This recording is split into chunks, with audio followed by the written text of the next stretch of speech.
Hey, it's me, Vicky Marie, and I've just got this sad update for you this morning about the three children that were stabbed by their mother, unbelievably, in Bristol. And these are these poor little victims, poor little mites. We have Fares, who is 7, Mohammed, who was only 9 months old baby, and Joury, who was 3. So it's a very, very sad, tragic story. We don't know the details. We don't know why the mother felt that, this was something she should do. We do know that the police have reported themselves to the IOPC. So because there was some contact with this mother before, so she was on the radar. Who knows why, what happened? Is it a mental health issue? Is it social services? Were they involved? Did they miss the flags? Who knows? But ultimately, all that really matters is these three little ones were violently murdered by their own mother. Just doesn't bear thinking about, does it? Anyway, I'm going to show you the police statement, and I'm also going to show you, and just a little warning, a little video of the siblings before they died. Just a warning, you might find that upsetting. But I think it's quite telling as well. But anyway, so we're going to look at that. Look at the police statement first.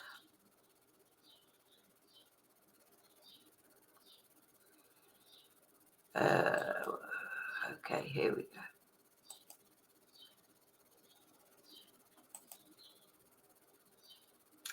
So this is Vix Hayward Mellon. Dear me. Anyway, that's a hell of a name, isn't it? And she's given a statement. By saying that this is a terrible and deeply distressing tragedy in which 3 young children have lost their lives. Our thoughts are very much with the children's loved ones who are going through a horrendous ordeal. We were first called by a member of the public who was concerned for the welfare of the occupants of an address early on Sunday the 18th of February. Officers arrived at 12:40 a.m. and found 3 children whose lives could not be saved. Dear me. Forensic post-mortem examinations There's will 4 now be officers. carried out on the children to establish the cause of death. And it's important that we don't give out any further detail on this until these proper processes have been carried out. The post-mortem examinations are not likely to be completed until the middle to the end of this week at the earliest. Formal identification has not yet taken place, but we believe the victims are a boy aged 7, a girl of 3, and a 10-month-old boy. Their next of kin have been informed and are being given all of the help and support that they need by specialist family liaison officers. A 42-year-old woman was arrested at the scene and was taken to hospital due to injuries that she had sustained. Her condition is not life-threatening and she remains in police custody at this time. So that sounds like she maybe tried to take her own life. She was taken because of injuries that she had sustained. Now, they said they weren't looking for anyone else in connection with the incident, so unless somebody else was involved, but anyway, just what makes you wonder, doesn't it? Because of this case recently about the guy, Benjamin, with his children and his sister-in-law that we looked at.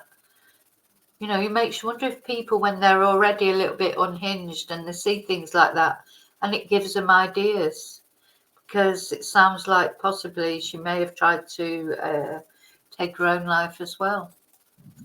Uniformed officers from the neighbourhood policing team will be in the local area in the coming days to provide reassurance and support to the local community, who we urge to come and speak to us if they have any concerns or worries.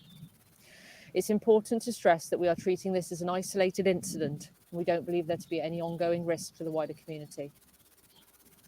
We've been humbled by the community response to this tragedy. At a time of great sadness and disbelief, we've seen spontaneous acts of care and support. Within hours of the incident occurring, a local church opened up for people to gather and mourn.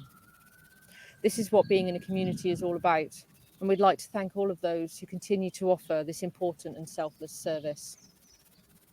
The death of such young children is a great shock to the whole community, and I know that this incident has had a profound and deep impact on all of us in the police. We'll be making sure that all of those involved in the response and the subsequent investigation are given any welfare support that they may need. I know that people will be eager to have answers, but the Major Crime Investigation Team are in the very early stages of what will be a highly sensitive, complex and thorough investigation, and it will take time to establish all of the facts. We anticipate the need to carry out further inquiries at the scene for the rest of the week, and there will be cordons in place to allow us to do this. As is usual in the circumstances where there's been prior police contact, we have notified the Independent Office for Police Conduct, and a mandatory formal referral will be made today. We'll provide any updates when we can. There you go. So that's the police statement. So there she is confirming that they've referred themselves to the IOPC. Gosh, I'm struggling for what to say about this because it's just awful, isn't it? Anyway, I want to show this video of two of the children playing at home before, obviously before it happened. And is a 3-year-old and the 7-year-old. So the 7-year-old is Fares, who's playing the guitar, and the 3-year-old girl, Joury. And if you listen to what the boy's saying, he literally seems to be asking for help, but maybe that's just a coincidence. Let's see. Yeah, a little warning, just because it is upsetting knowing what's happened to them. Every time when I fall over, you have to help me, because there's more kind to help people. Talking about helping people. To help people, it will be nice. Oh. And they will love you. Oh, and play with you. Oh, and you don't know how you take them. Determined to put that pink hat on him, bless her. Play with you, and it's just so nice. Oh. They can play with you. Then, people help everybody. Help people if they hurt themselves. And Feels like he's actually asking for help, doesn't it? I don't know. people, they help you, and you help them, or they get hurt, and you tell them not to hurt, or their aunt, or their cousin, or anybody who's with them, and make them happy. That's it. Yeah. Subscribe, like, watch this video every day. Oh,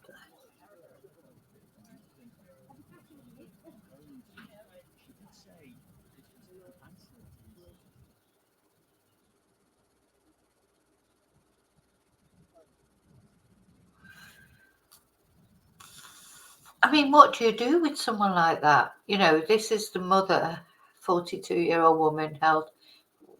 What do you do with somebody like that? You put them in prison. What? Just so tragic.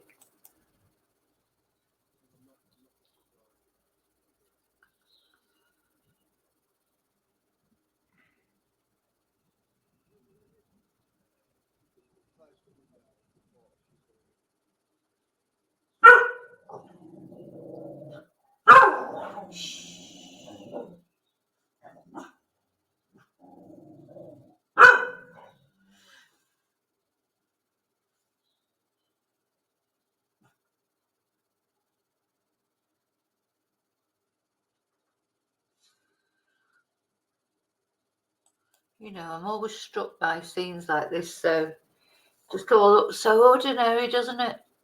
You know, just all look so ordinary people going about their lives. And in the meantime, that happened, you know, once on Sunday. People just going about their lives, and in the meantime, tragedies are happening right in the midst. You just don't know what's happening behind closed doors.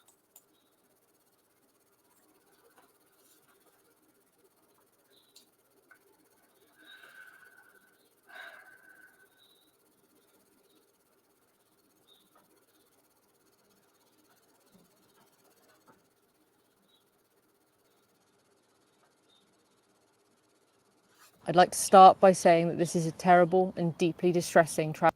Okay, I'll stop it there because I've already played this. But so yeah, I'm a bit speechless, to be honest.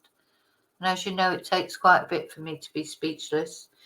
But I will, of course, let you know any updates. I think that particular this particular news story, I don't think there can be an update now, maybe when they declare their cause of death, but I think really more or less the facts as we're going to know them before the trial have been established. You know, that mother, for whatever reason, decided to kill those children. And it's interesting to see that video of the boy playing the guitar. There was a man taking that video. You could hear his voice. Was that the father? Where was the father? You know, was there there'd been prior contact with the police, but were the family aware of any problems? Was anyone aware? And why was that mother then left with those children if they knew that she was unbalanced? Anyway, yeah, so a bit of a sad one. But I'll see you later on, I expect, today. So have a good day, and may your God go with you. Bye.